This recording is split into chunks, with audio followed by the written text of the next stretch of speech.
Shalom. Jumpa lagi dalam kasih Kristus. Puji Tuhan Bapak Ibu. Hari ini kita akan membahas tema yang sangat menarik, yaitu mempersiapkan diri untuk kedatangan Tuhan. Untuk lebih lanjutnya, mari kita berdoa. Bapa yang baik, terima kasih Tuhan Yesus. Hari ini kami sangat rindu firman-Mu. Bukakan dan singkapkan firman-Mu sehingga kami dapat mengerti dan mempersiapkan diri untuk kedatangan Tuhan kedua kalinya. Tuhan Yesus, berkatilah firman-Mu, biar nama-Mu ditinggikan. Dalam nama Yesus Kristus. Amin. Puji Tuhan.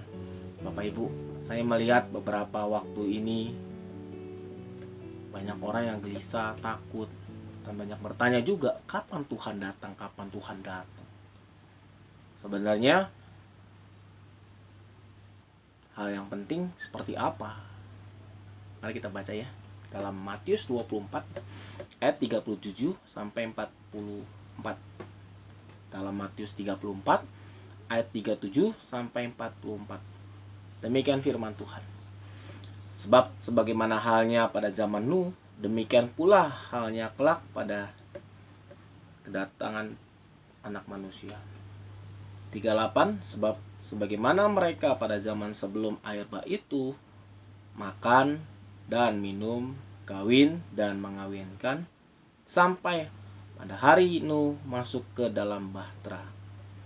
39. Dan mereka tidak tahu akan sesuatu sebelum air bah itu datang dan melenyapkan mereka. Demikian pula halnya kelak kedatangan Anak Manusia.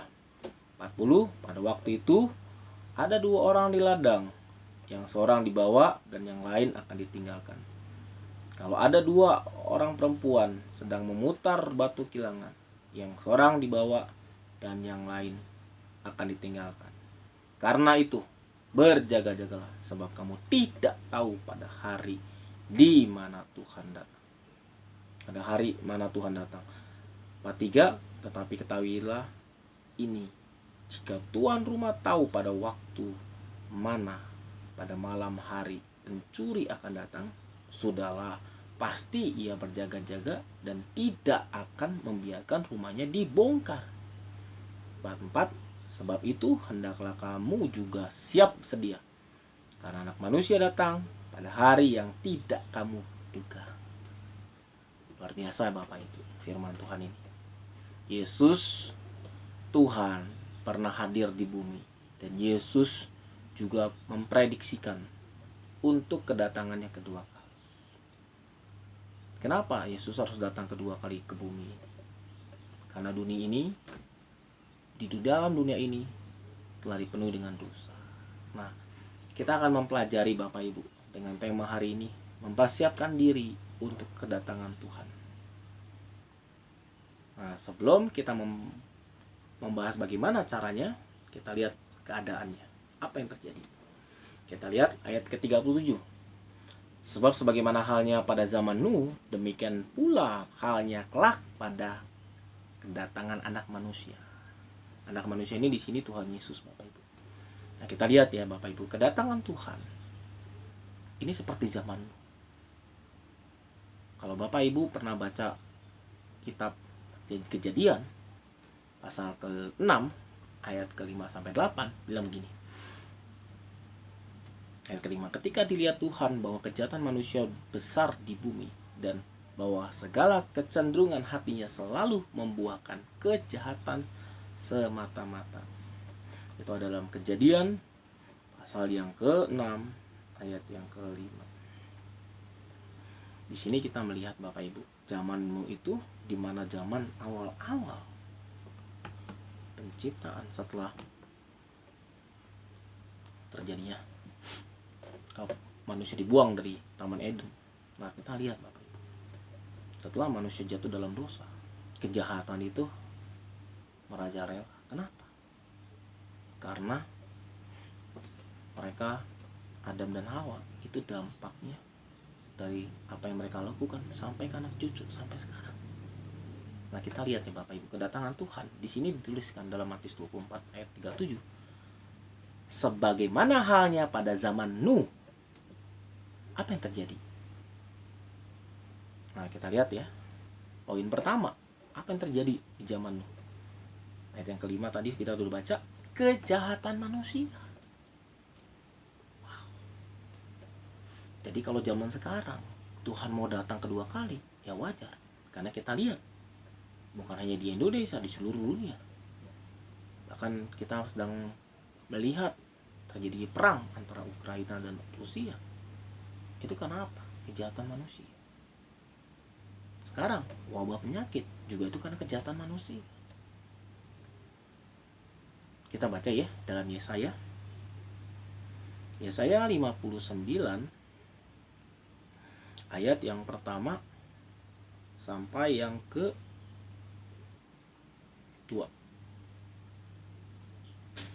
Kita baca ya. Yesaya 59 ayat 1 dan 2. Sesungguhnya tangan Tuhan tidak kurang panjang untuk menyelamatkan, dan mendengarnya dan pendengarannya tidak kurang tajam untuk mendengar. Tetapi yang merupakan pemisah antara kamu dan Allah ialah segala kejahatanmu. Dan yang membuat dia menyembunyikan diri terhadap kamu sehingga ia tidak mendengar ialah dosa. Jadi kejahatan itu adalah dosa. Upah dosa ialah maut dalam Roma. Jadi sebelum Tuhan datang kedua kali, kita lihat keadaan zaman sekarang. Apakah lebih baik? Wow, luar biasa. Di sini dijelaskan ayat 38, Matius 24 ayat 38. Sebab sebagaimana zaman Nuh, pada zaman sebelum air bah, manusia ngapain? Makan, minum. Salah? Tidak. Kalau berlebihan itu yang salah. Kita lihat zaman sekarang, orang makan semuanya, binatang-binatang yang seharusnya tidak makan dimakan juga. Manusia jadi serakah. Kenapa? Itu dampak dari dosa. Fokus pada diri. Kawin dan mengawinkan. Kita lihat gitu. Zaman sekarang sangat gampang bilang cerai, sangat gampang bilang sudah bosan lah pernikahan, baru berapa bulan. Ada berapa hari baru nikah, pisah. Kenapa? Nggak cocok. Itulah kejahatan yang terjadi pada zaman kekacauan. Manusia condongnya berbuat dosa. Yang kedua, apa yang terjadi di zaman? Di sini dijelaskan tadi kan, ayat yang kelima, bahwa Matius 6 ayat 5, ketika dilihat Tuhan bahwa kejahatan manusia besar di bumi, di dunia, dan bahwa kecenderungan hatinya selalu membuahkan kejahatan. Ya, terjadi pembunuhan di mana-mana. Orang udah nggak peduli lagi namanya agama. Mereka hanya cenderungnya cuma apa? Untuk kaya, untuk serakah. Tapi tidak mikirkan banyak orang. Salah satunya adalah COVID. Itu karena kesalahan manusia. Kita buka ya Bapak Ibu dalam Matius 15. Dalam Matius 15 ayat 18 dan 19. Apa yang timbul dari hati manusia? Kita baca Matius 15 ayat 18. Tetapi apa yang keluar dari mulut berasal dari hati, itulah yang menajiskan orang. Ayat 19. Karena dari hati timbul segala pikiran jahat, pembunuhan, perzinahan, percabulan, pencurian, sumpah palsu, dan hujatan. Dua hal yang terjadi zaman Nuh. Yang pertama, kejahatan manusia. Apa yang terjadi? Kawin mengawinkan, makan, minum, pesta pora. Wah, makan dan minum itu banyak hal Bapak Ibu. Bisa narkoba, orang ke dunia malam, orang cuma memikirkan diri sendiri, terjadi keegoisan. Yang kedua, sikap hati manusianya terpikat dengan dunia. Apa yang terjadi di sini tadi dijelaskan dalam Matius ayat 19. Dari hati timbul segala pikiran jahat. Kenapa hati? Karena di hatilah segala kehidupan. Kita lihat ya, lewat hal-hal seperti ini, kedatangan Tuhan akan makin cepat. Kejahatan makin banyak. Manusia udah gak peduli lagi dengan Tuhannya, tidak peduli dengan agamanya. Apa yang terjadi? Tuhan akan menghukum dunia ini. Nah, yang kedua, kita melihat ya Bapak Ibu, ayat yang ke-39. Mereka tidak tahu sebelum air bah datang. Jadi sebelum air bah datang, sebelum kedatangan Tuhan, ini kan seperti air bah itu kedatangan Tuhan, musibah besar terjadi. Itu Tuhan diingatkan. Bertobat, bertobat, bertobat. Karena Tuhan mau datang. Apa arti bertobat? Berbalik dari jalan yang salah kepada Tuhan Yesus, pada jalan yang benar. Supaya apa? Supaya kita tidak dimurkai dengan hukuman Tuhan. Tapi apa yang terjadi? Kita lanjut ya. Sebelum air bah datang dan melenyapkan mereka semua. Bangsa itu kalau lagi pesta pora nggak mikirin, orang lagi senang-senang mikir Tuhan enggak. Orang yang kawin mengawinkan kan sangat indah, wow, sehingga mereka lupa terjadi kawin mengawinkan, pria dengan pria, wanita dengan wanita. Ini yang terjadi. Terus apa yang terjadi? Demikian pula halnya kelak kedatangan Anak Manusia. Tuhan akan datang. Berikutnya, tanda apa lagi? Pada waktu itu ada 2 orang di ladang, yang seorang dibawa, yang lain akan ditinggal. Zaman Nuh yang diselamatkan cuma Nuh dan keluarganya. Nuh, istri, anak-anaknya, dan menantu. Dan selebihnya adalah binatang. Bapak Ibu, di sini kita melihat ya, betapa Tuhan tidak main-main. Dia akan memilih, dia akan memilah. Bagaimana seorang akan dibawa ke surga dan sang lain tidak. Di sini mungkin orang bilang rapture apa? Ya mungkin. Di sini juga dijelaskan ayat 41 juga hal sama. Ada 2 orang perempuan yang sedang memutar batu kilangan. Yang seorang dibawa dan yang lain ditinggalkan. Ada yang dibawa, ada yang ditinggalkan. Itu tergantung respon. Maukah engkau mendengar kabar tentang sukacita bagaimana Yesus Kristus juru selamat dan terus setia sama dia, engkau akan diangkat. Nah, dari kejadian seperti ini Bapak Ibu, kita melihat apa yang Tuhan pesankan kepada semua manusia. Kita lihat ya, dalam ayat yang ke-42. Yesus bilang gini, karena itu berjaga-jagalah. Kenapa harus berjaga? Sebab kamu tidak tahu pada hari mana Tuhan datang. Gak ada yang tahu. Pendeta, hamba Tuhan, gak ada yang tahu kapan Tuhan datang. Di sini dijelaskan Bapak Ibu. Dibilang gini, 43. Tetapi ketahuilah jika tuan rumah tahu pada waktu mana pada malam hari pencuri akan datang, sudahlah pasti ia berjaga-jaga dan tidak membiarkan rumahnya dibongkar. Kedatangan Tuhan itu seperti pencuri, bukan pencuri. Seperti kalau pencuri itu datang di saat orang lengah. Makanya Tuhan bilang berjaga-jaga. Kenapa orang harus berjaga-jaga? Dan apa yang harus dijaga? Yang pertama kita harus lihat, yang harus dijaga adalah keselamatan yang Tuhan beri.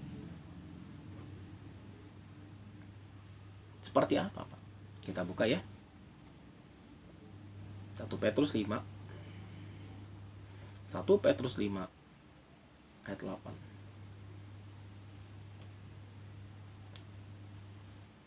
1 Petrus 5 ayat 8 bilang begini, sadar, berjaga-jagalah, lawanmu si iblis. Kenapa harus berjaga-jaga? Karena musuh kita iblis. Apa yang dijaga? Keselamatan, firman Tuhan dalam hidup kita, janji Tuhan, pengharapan kita. Wah, kita walaupun di bumi begitu susah, begitu sulit melawan kehendak Allah, tapi kita punya pengharapan. Suatu kali kalau Tuhan angkat saya akan selamat. Sama Bapak Ibu, ayat-ayat di mana Tuhan kasih tahu seperti gadis 5 gadis yang bodoh dan bijaksana. Yang bodoh tidak mempersiapkan diri. Dengan cara apa? Tidak membawa cadangan minyak. Cuman itu yang membedakan orang yang bodoh dan bijaksana. Sama. Tuhan suruh kita berjaga-jaga supaya ngapain? Persiapkan diri. Bagaimana caranya? Dia begini, sadar, jaga-jaga. Apa yang ada di ruang rumah, kan gitu. Ayat 43 dari Matius 24. Rumah bicara tentang apa? Milik. Apa yang Tuhan beri? Jaga keluargamu. Jaga, kasih tahu. Tuhan mau datang loh. Jangan terlena dengan keadaan dunia ini. Jangan terlena dengan bisnis-bisnis yang mau dan akhirnya mendampakkan negatif. Bijaksana, berjaga-jaga supaya iman kita tidak gugur. Karena satu proyek kita tinggalkan Yesus, karena pasangan kita tinggalkan Yesus. Itu artinya berjaga-jaga. Karena kita ngalamin sakit, kita akhirnya pakai guna-guna, pakai kuasa gelap. Itu nggak berjaga-jaga, Bapak. Karena di sini jelaskan, lawanmu iblis. Iblis itu tidak mau kita semua orang yang percaya Yesus. Untuk apa? Untuk terus setia. Untuk terus percaya sama firman. Makanya Tuhan bilang, berjaga-jaga. Jaga-jaga. Orang berjaga-jaga itu ngapain? Bukan tidur, tapi terus membangun keintiman dengan Tuhan. Kenapa harus berjaga-jaga? Karena iblis, dia seperti singa. 1 Petrus 5 ayat 8, yang mengaum-ngaum mencari orang yang dapat ditelan. Jadi mempersiapkan diri dengan berjaga-jaga. Jaga iman, jaga kepercayaan Tuhan dalam hidup. Kalau engkau semakin diberkati, tetap terus andalkan Tuhan. Jaga. Karena kalau tidak, dia seperti pencuri. Ketika kita tidak siap, dia datang dan kita kehilangan. Untuk selama-lamanya Anda ketinggalan masuk surga atau di neraka. Itu kembali kepada pilihan Anda. Tapi pesan Tuhan untuk mempersiapkan diri kedatangan Tuhan, harus berjaga-jaga. Yang kedua, siapkan diri. Ayat 44. Sebab itu hendaklah kamu siap sedia. Karena Anak Manusia datang pada waktu yang tidak kamu duga.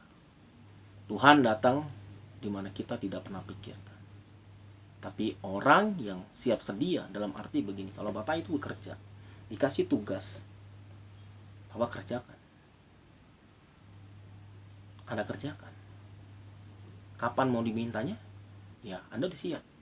Seperti itu. Kita lihat ya, dalam Lukas 12. Lukas 12 ayat ke-48. Lukas 12 ayat 48.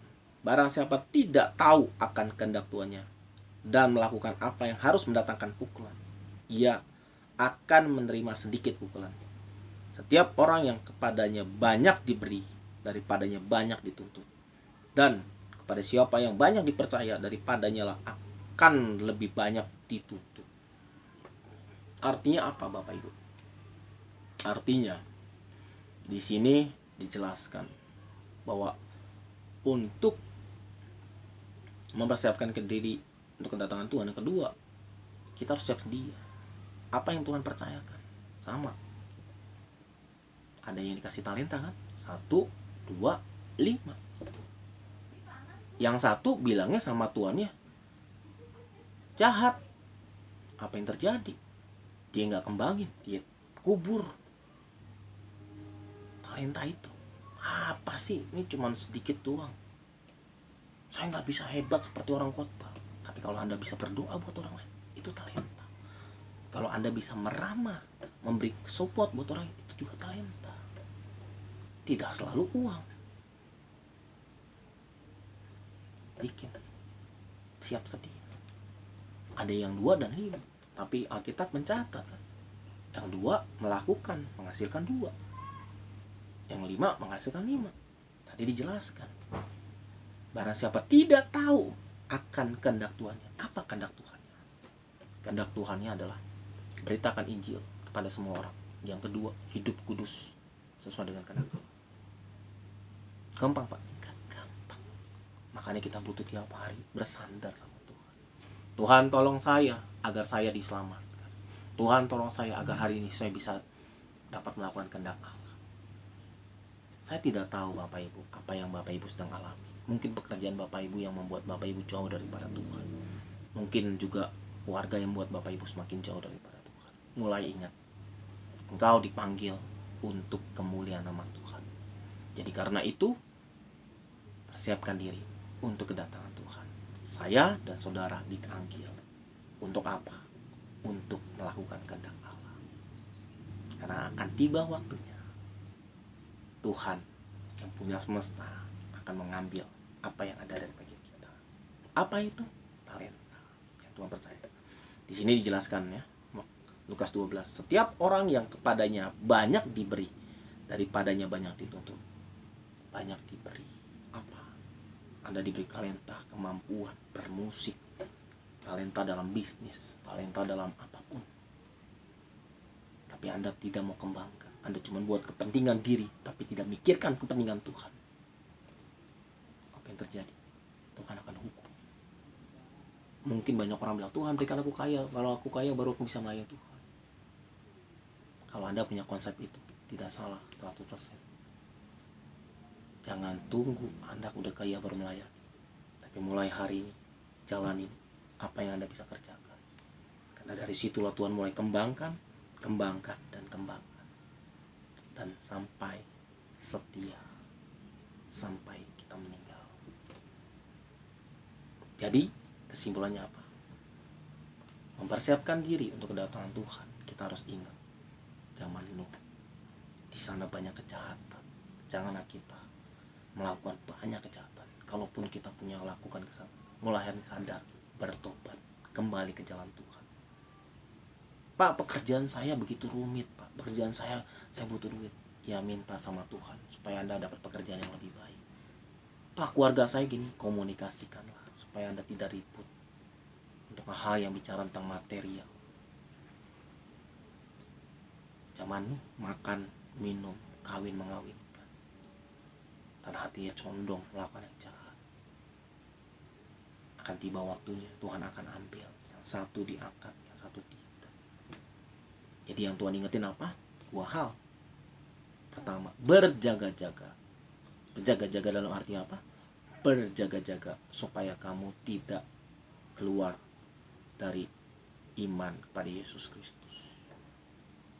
Berjaga-jaga supaya apa yang Tuhan percayakan. Yang kedua, supaya apa yang Tuhan percayakan kita siap sedia mempertanggungjawabkannya. Saya tidak tahu apa yang pun yang Bapak Ibu sedang alami. Tapi firman Tuhan mengajar kita. Mari Bapak Ibu dan saya persiapkan diri untuk kedatangan Tuhan kedua kali. Mari kita berdoa. Tuhan, kami tidak tahu kapan Engkau datang, tapi kami mau belajar firman. Hari ini mengingatkan 2 hal. Berjaga-jaga untuk kedatangan Tuhan. Yang kedua, mempersiapkan diri dengan apa yang Tuhan percayakan. Kami bisa bertanggung jawabkan dengan baik. Ampuni kami Tuhan kalau kami lalai dengan firman. Ampuni kami Tuhan kalau kami sedang berjalan ke jalan yang salah. Tuhan Roh Kudus, ajari kami terus berjalan walaupun berat untuk melakukan kehendak Allah. Tapi kami mau belajar setia sebagaimana Tuhan kami setia sampai akhir. Tuhan, saya tidak tahu apapun yang sedang penonton atau jemaat umat-Mu yang menonton ini punya permasalahan. tapi Engkau Tuhan yang setia. Engkau Tuhan yang menerima orang apa adanya selama masih ada kesempatan kembali bertobat. Aku berdoa buat mereka yang sedang sakit. Aku percaya oleh bilur-bilur Yesus 2000 tahun lalu, segala sakit penyakit ditanggungnya. Dan yang kedua, Tuhan berdoa buat bangsa negara. Pulihkan Indonesia. Pulihkan dunia ini Tuhan dari bara bahaya. Yang berdoa ya Tuhan, biarlah semua orang yang menonton ini kembali kepada Engkau, Yesus Kristus, yang memberikan keselamatan kekal. Terima kasih Bapa, terima kasih Yesus, terima kasih dalam nama Yesus. Amin. Puji Tuhan Bapak Ibu, kita telah mendengar firman Tuhan yang sangat-sangat memberkati, di mana kita justru persiapkan diri. Nah Bapak Ibu, kami membuka ruang konseling. Jangan didoakan, Bapak Ibu bisa telepon nomor yang ada di depan layar atau di kolom chat deskripsi, dan Bapak Ibu juga bisa menghubungi nomor itu untuk berbagi cerita dan didoakan. Dan jangan lupa Bapak Ibu share, like, subscribe channel ini, berjalan dalam terang, untuk banyak orang diberkati, banyak orang mengalami kuasa firman. Nama Tuhan dipermuliakan. Terima kasih. Shalom. Tuhan berkati.